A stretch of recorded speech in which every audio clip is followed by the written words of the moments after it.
Merhaba arkadaşlar, kanalıma ve mutfağıma hoş geldiniz. Bugün sizlere bomba bir tarifle geldim. İnanın dışarıda hazır aldıklarınız tatlılardan daha lezzetli olacak. Yapımı kolay ve lezzeti şahane bir tatlı. Taş kadayıfı tatlısı. Şöyle, öncelikle isminin taş olduğuna bakmayın arkadaşlar. İçi yumuşacık ve içinde ceviz olan şerbetli bir tatlı olacak.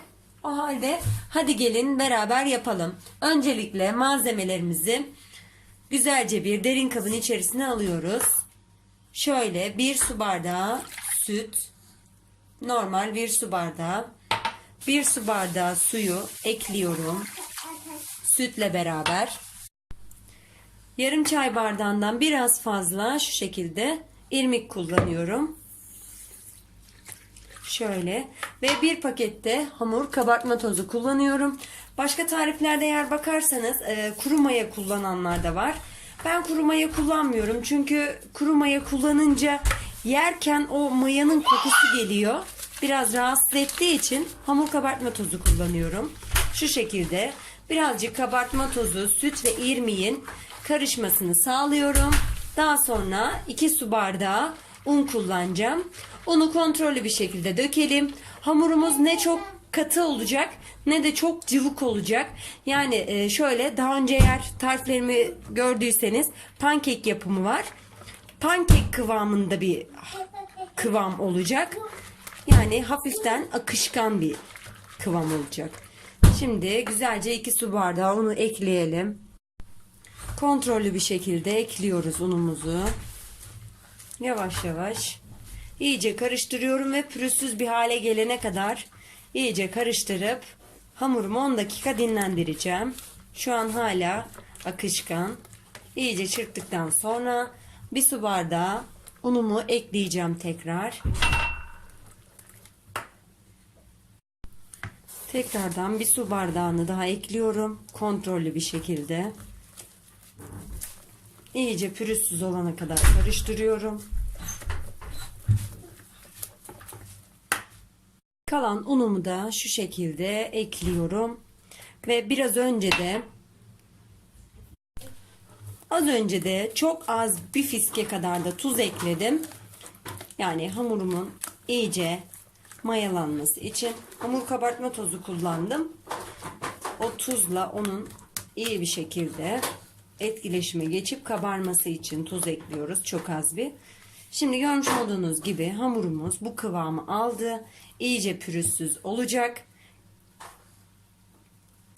Ve bu şekilde yaklaşık bir 10 dakika dinlendireceğim. Sonra güzel bir tavanın içerisinde yuvarlak yuvarlak pankek gibi pişireceğim. Tek taraflı pişireceğiz ama. Şimdi güzel bir kıvam aldı hamurumuz. Şu şekilde göstereyim sizlere de. Birazcık akışkan ama çok cıvık bir halde değil. Şimdi iyice pürüzsüz oldu hamurumuz. Güzel bir şekilde ağzını kapatacağım. İsterseniz streç filmde sarabilirsiniz. Bu şekilde kapağını örtüyorum. Yaklaşık 10 dakika dinlendikten sonra işlemlerimizi yapacağız. Şerbeti için 2 su bardağı şeker, 2 su bardağı su ekleyeceğiz. Güzelce bir 10 dakika kadar kaynatacağız. Şerbetinizin böyle hafiften bir beklemesi lazım. Yani yaklaşık bir 10 dakika kadar da şerbetimiz kaynayacak. Kaynadıktan sonra küçük bir parça limon ekleyeceğiz. Şimdi hamurumuzu güzelce şöyle bir mayonez kabının içerisine aldım. Güzelce dökmek için. Siz isterseniz hamur dökme aparatı da kullanabilirsiniz. Benim olmadığı için ben bu şekilde kullanmayı tercih ediyorum. İnce ince sereceğiz yalnız. Şu şekilde incecik olacak. Olan kısımları olan hamurlarımı alıyorum. Böyle tek taraflı pişecek. Şöyle arkasını da göstereyim. Üzeri göz göz olacak ve bu şekilde kalacak. Tek taraflı pişiriyoruz. Çok kalın olmamasına dikkat edin. Çünkü bu sefer kapanmaz. Kapanmakta zorlanır. Şimdi bu şekilde üzeri göz göz olana kadar pişiriyoruz. Yalnız tek taraflı olacak. Tek taraflı pişireceğiz. Çok sıcak olduğu için alamıyorum. Şu şekilde tek taraflı pişecek. Bu pişirdiklerimizi de güzel bir poşetin içerisine koyuyorum.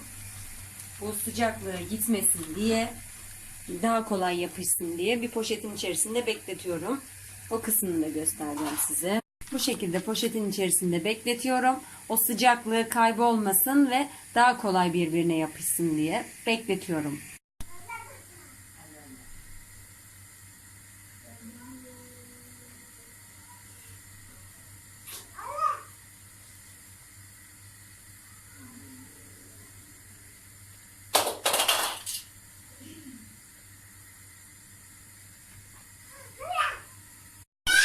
Şimdi güzel bir şekilde içlerine iri dövülmüş ceviz koydum. Şu şekilde. Şimdi içine cevizi koydum. Bu şekilde şöyle iki taraftan bastırıp yanlardan iyice elimle bastırıyorum. Çünkü tekrar kızartacağımız için açılmasın. Böyle minik minik taş kadayıflarımız oldu. Şimdi bir tekrardan kızgın yağın içerisinde arkalı önlü kızartacağım. Daha sonrasında soğuyan şerbetin içerisine ekleyeceğim. Şöyle minik minik yaptım ben. Siz isterseniz pankeklerinizin, yani bu taş kadayıflarınızın boyutunu biraz daha büyütebilirsiniz.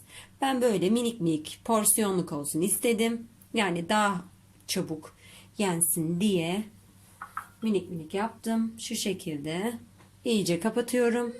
Poşetin içerisinde bekletmemin sebebi ise üstü kurumasın diye. Hemen kapatmamız gerekiyor çünkü. Daha çabuk yapışsın diye. Güzel bir şekilde yassı kadayıflarımızı, yani taş kadayıflarımızı kapattım. Her tarafını sıkı sıkı kapatın. Çünkü birazdan kızgın yağın içerisinde kızartacağım. Arkalı önlü iyice kızardıktan sonra şerbete batıracağım. Şerbetimiz burada soğumuş. Şöyle kıvamını göstereyim sizlere. Böyle hafif ballımsı, yani şerbetinizi tam ölçüde yaparsanız eğer, yani çok cıvık bir şerbet olmasın. Biraz hafif koyu olursa daha güzel kadayıf çekecektir. Şimdi güzelce kadayıflarımızı kızartalım. Şimdi bu şekilde güzelce arkalı önlü kızarmasını bekleyeceğim. Güzelce arkalı önlü kızaran kadayıflarımızı alıp şerbetin içerisine atacağız. Bu şekilde şöyle iyice şerbetin içerisinde kalacak. Bir 5 dakika bekledikten sonra, hepsi bekledikten sonra alacağız. Şu an o kadar harika bir lezzet oldu ki sizlere anlatamam. Şerbetle buluşmasıyla beraber ortaya o kadar güzel bir lezzet çıkıyor ki bu tarifi sizler de denemelisiniz. Çünkü gerçekten hem farklı bir lezzet hem de iftardan sonra sizler için yanında Maraş usulü dondurmayla da servis edebilirsiniz. O kadar harika oluyor ki. Taş kadayıfı diyoruz ama o kadar yumuşacık oluyor ki lezzetine doyum olmuyor gerçekten.